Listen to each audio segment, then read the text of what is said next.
This episode is brought to you by The Science of Scaling. And The Science of Scaling is a podcast that, honestly, you should check out. Yeah, it's called The Science of Scaling, and it's all about how to scale a business successfully, whether it's how to find outside capital or what to look for in your very first sales hire. It's a new show hosted by Mark Roberge. She's the best-selling author of The Sales Acceleration Formula. He's also a senior lecturer at Harvard Business School and the founding CRO of HubSpot. One thing that Mark mentions in the show is whether your company is valued at $1 million, $10 million, $100 million, the failure rate is the same, which means we suck at scaling. In each episode, you'll hear interviews with people like Kyle Parrish, the VP of Sales at Figma, and Kevin Egan, the head of sales at Atlassian. I've checked out a few episodes of The Science of Scaling, and it's great. Like, for me, I run a company as a bootstrap company. We're not the kind of company that's raised capital, but even still, things like sales, that's super important, and it's the lifeblood of our company. So for me, it's definitely helpful to hear how other people have sort of, who have been there and done it before, how they're actually approaching scaling. So go on in your favorite podcast app, whatever it might be, and search for The Science of Scaling. That's The Science of Scaling. Check it out. I think you're really going to enjoy it. So as many of you may know, I ventured out this year. I left my job as the chief product officer at Dribbble to start a brand new company. And that company is gigantic. No, really, that's the name. We're actually very small today.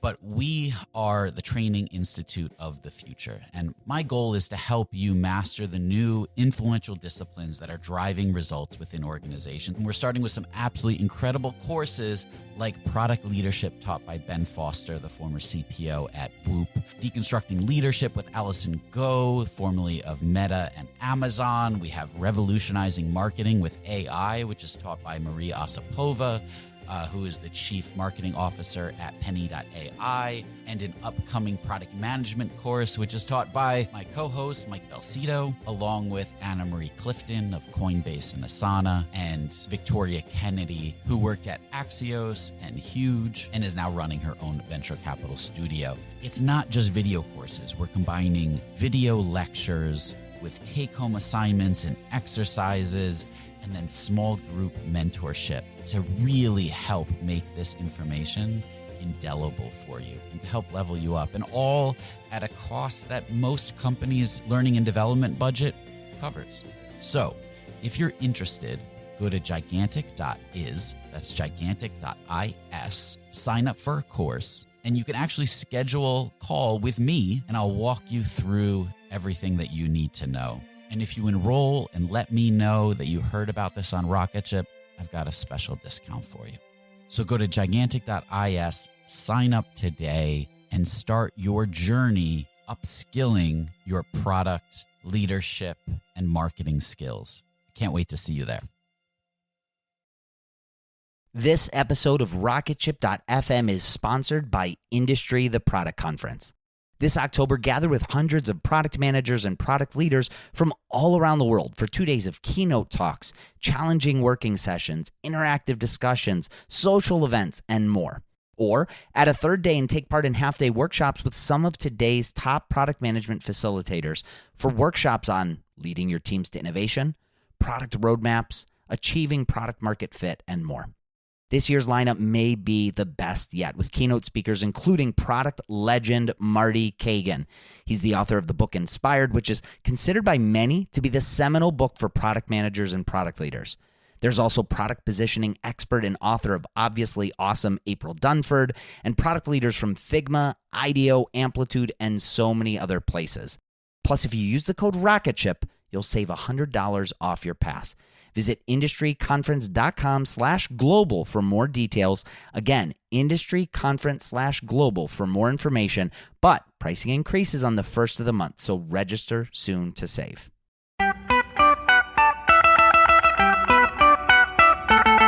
Welcome to the Rocketship podcast. I'm Michael Sacca. I'm Joelle Steiniger. And I'm Matt Goldman. And we're having 20-minute talks with entrepreneurs teaching you how to launch your product into revenue. Check out our book at howtobuildarocketship.com to reserve your launch discount and to download a free chapter.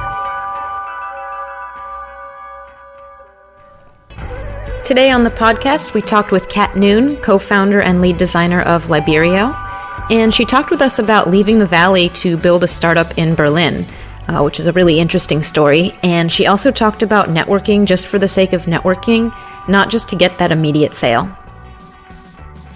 Welcome to the Rocketship podcast. We're here with Kat Noone, the founder or the co-founder of Liberio. Kat, welcome. Hey, thanks. So why don't you give us a quick overview of what Liberio is? Sure. Liberio is a platform for simple ebook creation and publishing right from Google Drive. Perfect. So you actually, to start this, you moved across the world away from Silicon Valley. Tell us a little bit about that process. Okay. Yeah, I guess that's not really the norm once you are in the Valley. Yeah, I was in the Valley. I was working for Prolific Interactive, a mobile design agency, building the group of designers and team out there. And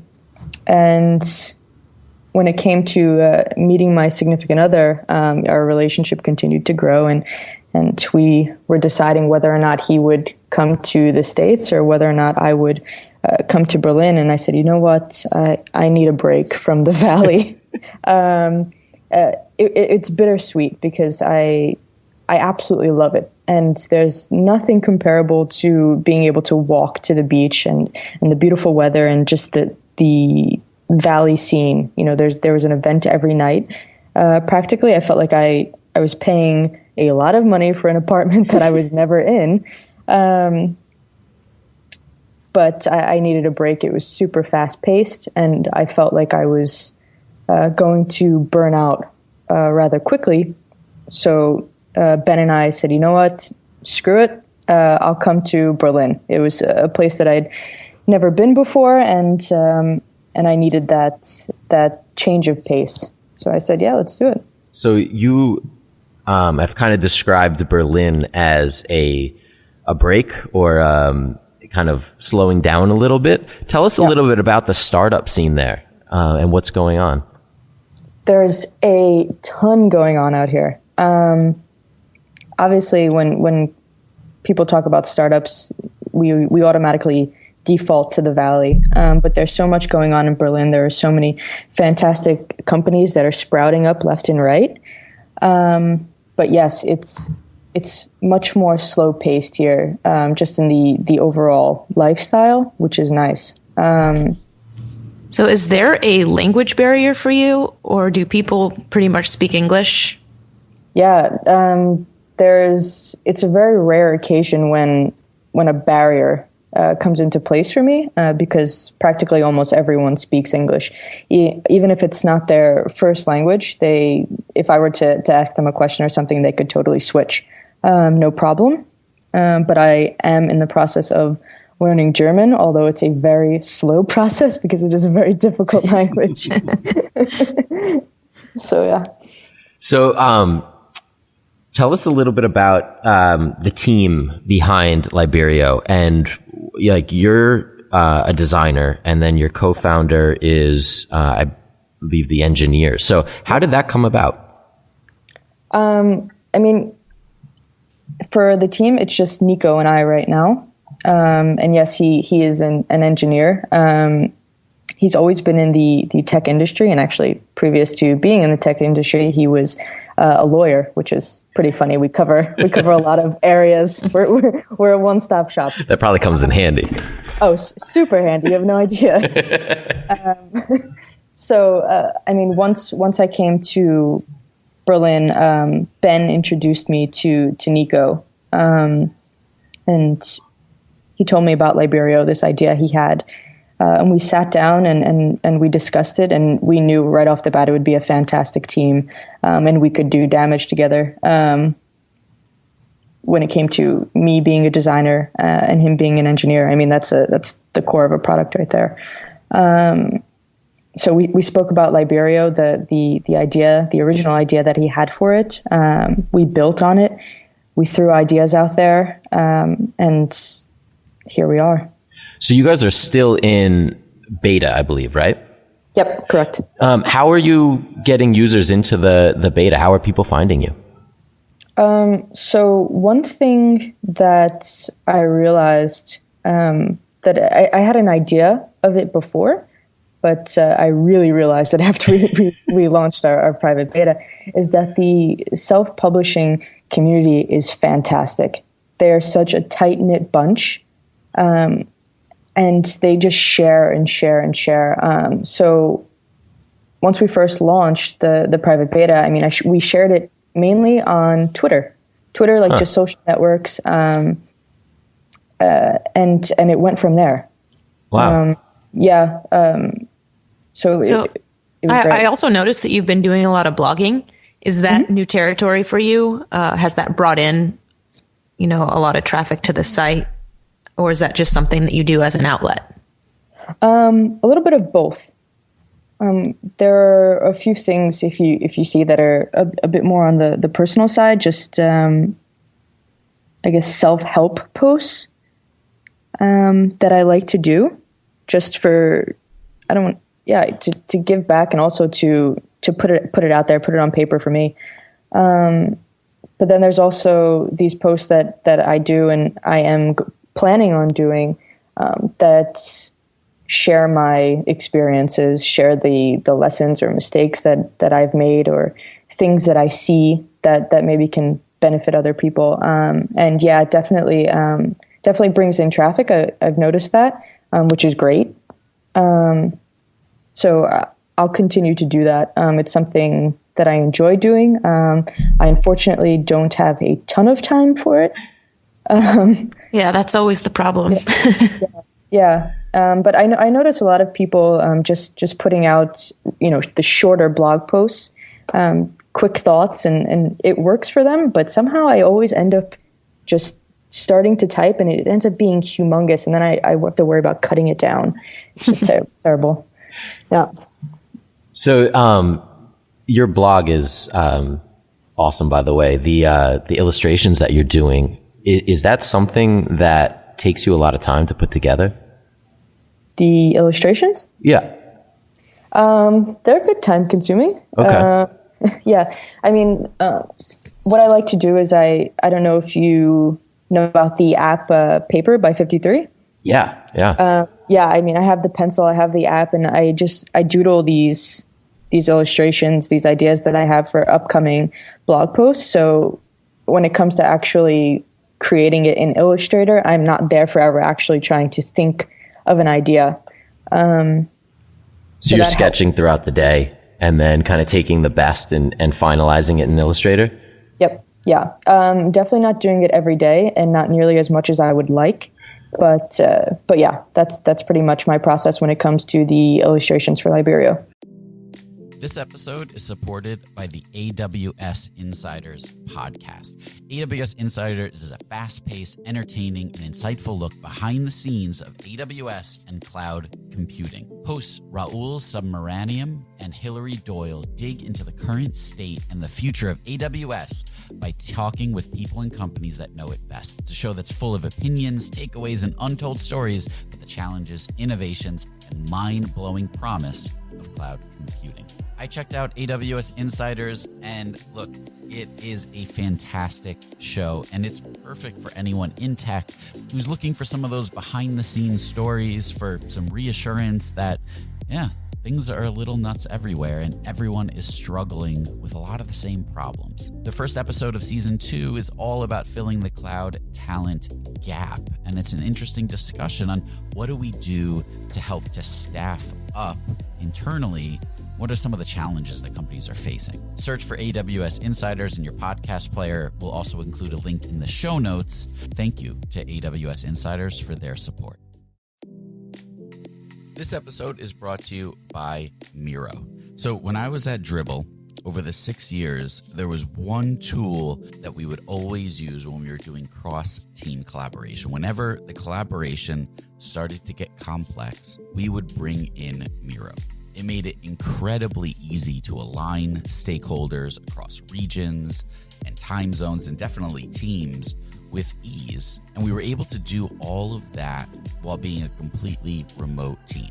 It also has integrations into Jira, Azure, Rally, a lot of the tools that you're using already for product management and engineering. So you can import tasks from them as native cards, and it helps you see the big picture. It also helps stakeholders to understand what work needs to be done. It was incredibly valuable. And then they even have an estimation app that gives you a clear understanding of the work scope, lets you identify gaps, and then it has the ability for you to set clear expectations for delivery, especially when you're working across functions. So your first 3 Miro boards are free forever when you sign up today. Go to Miro.com/podcast. That's Miro.com/podcast. So what are you guys working on right now that will kind of take you to launch? What's your immediate roadmap? So right now I'd say the feature or what's on our roadmap that will take us into launching for everyone is our cover and page layout editor. This was something that we briefly announced about a month ago in a future feature blog post. And what the cover and page layout editor does is allow you to fully customize your cover image and your page layout of your ebook.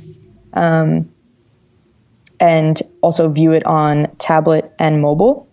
So it covers everything that you can possibly need. And you guys are publishing everywhere, right? Is it, it's Amazon, it's iBooks. Are you guys handling the conversion there?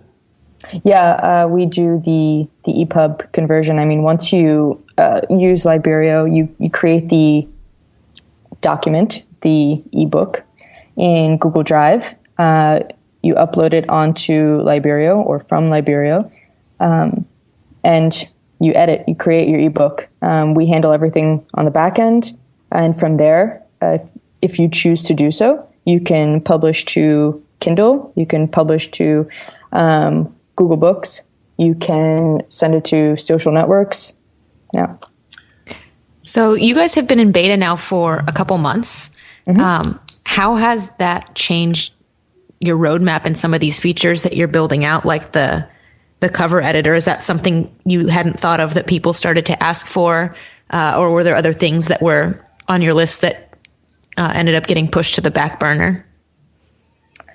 So we personally had ideas that got pushed to the back burner.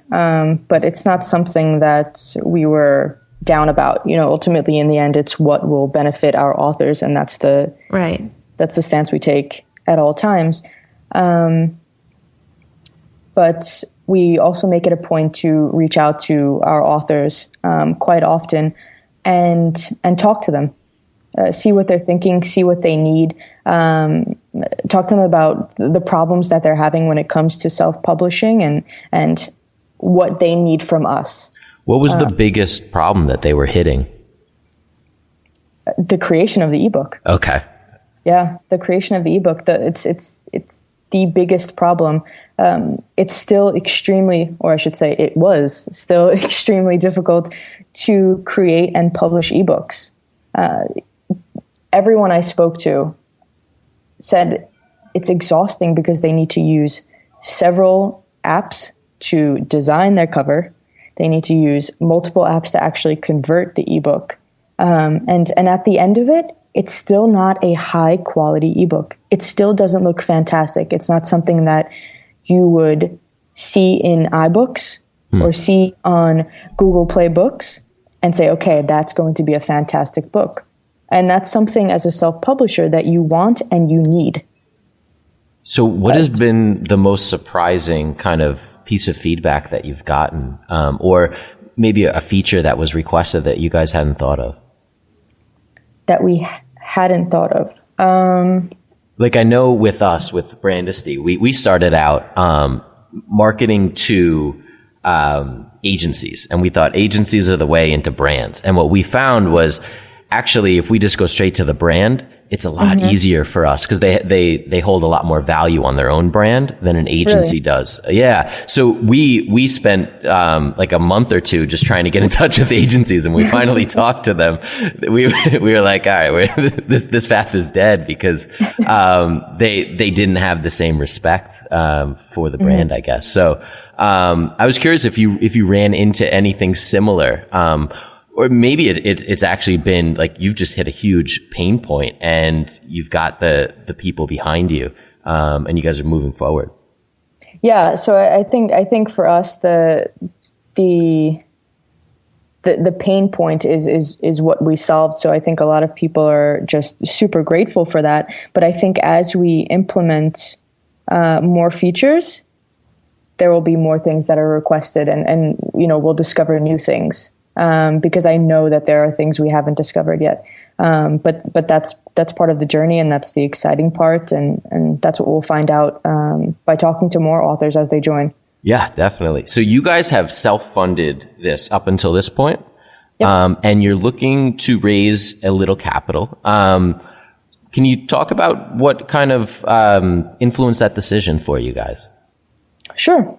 For us, we've self-funded this up until now, and we know that we're capable of continuing to do that if we had to. But the problem is we now got to the point where we realized, okay, we need to be more efficient. We need to be fast. We need to be efficient, and in order to do that, we need more hands. So when it comes to funding, we need it for the hiring. It's super important. There are a lot of things that we want to work on, a lot of fantastic things that we want to provide for the authors, and we need more people to do that. So are you mainly looking at hiring people to work on the product, engineers and designers, or are you looking at expanding into like a sales team to start getting out there on a bigger level?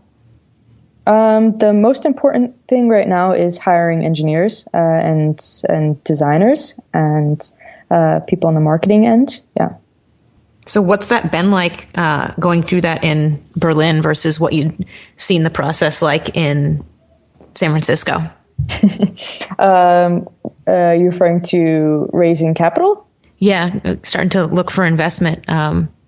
Is it a whole different scene over there? Is it kind of similar to how it is here?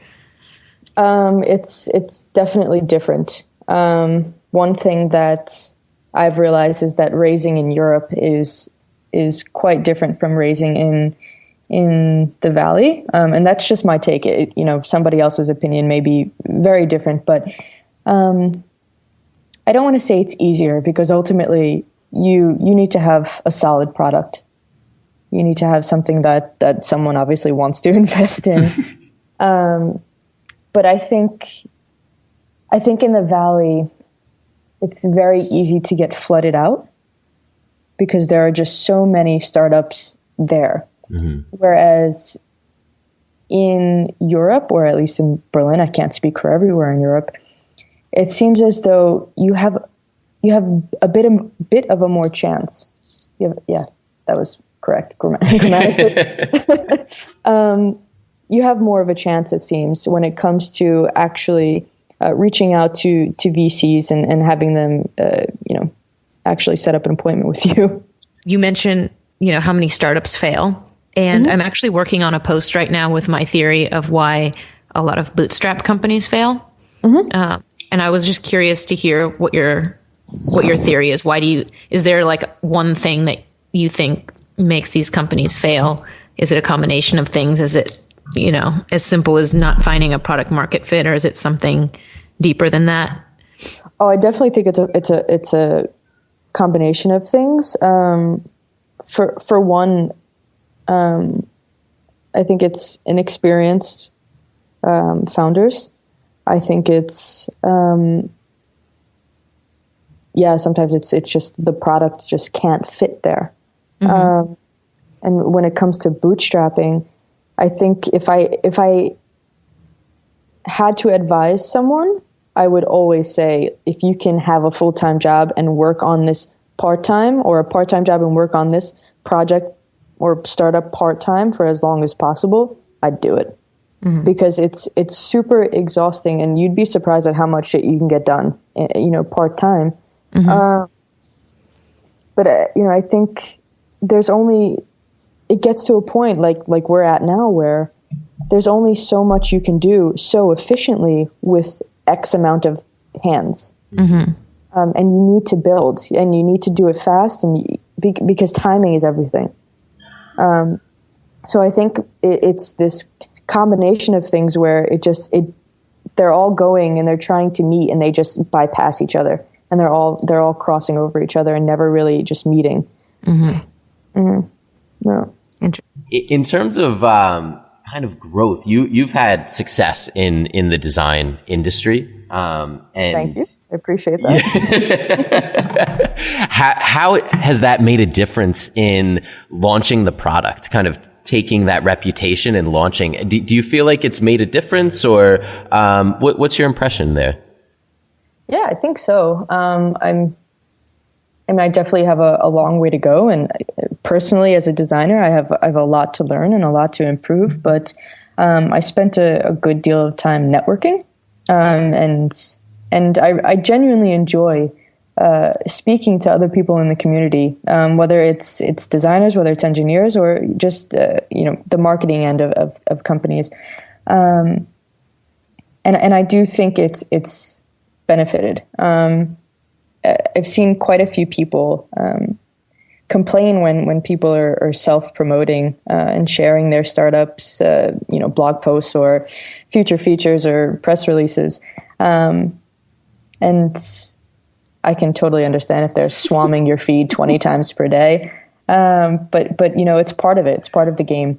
And I definitely think it's benefited a ton, and I'm super grateful for it. I'm super grateful for everyone who actually pays attention to the shit that I put on the internet. So it's great. That's good. Yeah. I mean, there's definitely a fine line there. And it sounds like your networking is exactly what we've been trying to kind of push people into, which is kind of the long tail networking. It's not networking to make a sale that day, but it's networking because you're interested in people, and eventually those relationships could become, something beneficial, but it's okay if it doesn't. Is that kind of how you approach it? Yeah. I mean, I genuinely enjoy, getting to know other people in the industry and learning from them. And I don't go into it saying, okay, let me see who I can follow, how can I benefit from them? So no, I mean, I try to network with people who I know I can learn from, and who I see has experience, in some form of fashion. And it's worked out. I mean, obviously not everybody, wants to chat it up, and that's okay. But they put stuff out on the internet, and they share their thoughts and their mistakes and their lessons. And that's where I learn. And if anything, if that's the networking that happens, that worked for me. So who are you currently being influenced by, or who should we be paying attention to? Oh man. Oh man. Actually, this is probably good timing because they just launched their iOS 7 app today. But I really, really enjoy what Buffer is doing. Yeah. The Buffer team is it's fantastic.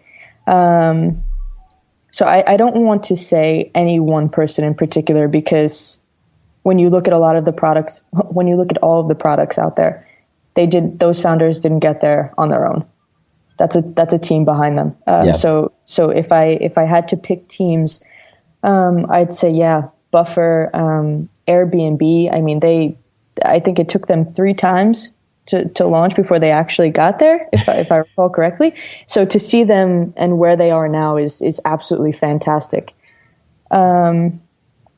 yeah, there's so many. I can't even. No, that's great. Yeah, Buffer's definitely one of our favorites here too. Their content and really everything that they do, they seem to do right. Yeah, and they make it look so damn easy. Yeah, they're always freaking happy. It's so great to see right. change, because most of the people I see on my feed that gets retweeted or shared, or they're just complaining about something, and everyone at Buffer is always so goddamn happy. It's great. It's true. They're definitely doing something right. Yeah, man. So what is something that you would either do differently if you were starting again, or maybe even something that you're trying to improve moving forward that you've learned? One thing that I try to do that I realize helps a ton is actually reach out to people in the same position that you're in, and learn from them. I think it's, in the startup world, we see so many companies fail. And it's terrible, because there are quite a few times where they're really great products and they don't make it. And I think if we had these mentors that kind of just helped us out, or, if we popped a question in, to them, they could just shoot one back and just be there to mentor, it'd be great. And I think maybe we'd see quite a few more successes. And granted, angel investors do that, they provide that. But maybe people who are just genuinely there to sit down and have a coffee or something, it'd be great, because, obviously angels get something out of the deal. Yeah, no, I agree. And a lot of people are open to it too. It's a lot of going out and doing it and reaching out and getting that connection. And it's not as scary as you think, right? People will respond. I think you've had success with that, right? Yeah, I think I had to get past that fear of feeling like I would be rejected by whoever I reached out to, and just said, you know what, it's getting rejected is better than not trying at all, or not reaching out to them at all, and running the risk of not learning something potentially good. Yeah. This is new to me too. I've been in the startup industry, I've been in the design industry, in the tech, I've been here, but I still have so much to learn as a designer and also as a co-founder. So granted, my co-founder compliments me in a lot of ways and vice versa, but there are so many people there from successful companies that can be learned from.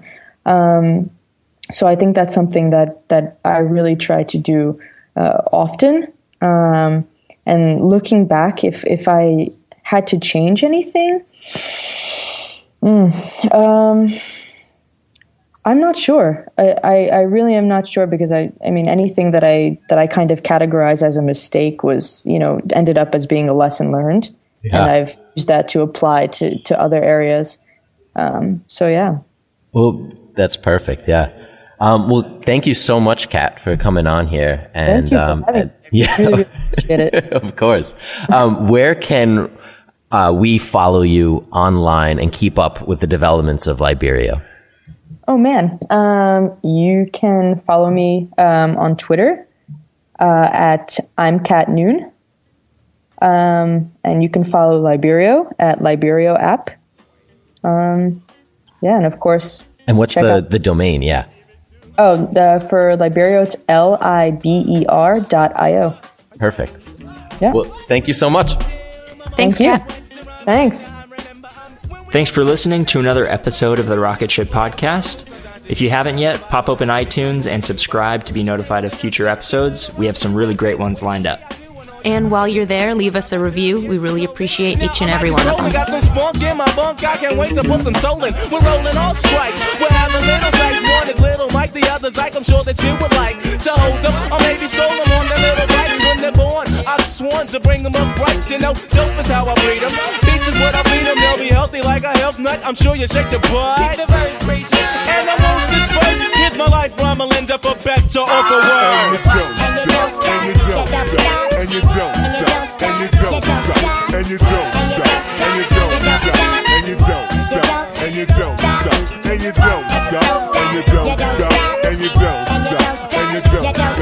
and you don't stop, and you don't stop, and you don't stop, and you don't stop. When it's done, she tagged me, duck, duck, goose, I'm batter up, I can't sleep, the fly brother must produce a power pack, then I'm stacked like a 45 mag. Sweatshirt and tennis shoes in my pants, there's a sag me, dropping so much grab, I gotta slam it down my mouth. Shut, I met a slut, she put me in the rutchy with the dip that was down with me from the home front, now front me never too cool, however, I gotta get the bread, gotta get the butter, fix it up, eat it down, throw it in the gutter. Hey guys, welcome to The Collective. I'm Brianne Helfrich, a 26-year-old bioethics PhD student and clothing brand CEO. Welcome to my podcast where we talk all things health and wellness, navigating your 20s, and becoming the best version of yourself. So, sit down, play that episode, and join the collective. Hey, this is Mary Beth Lassiter. Are you craving a new podcast? I've got a recommendation.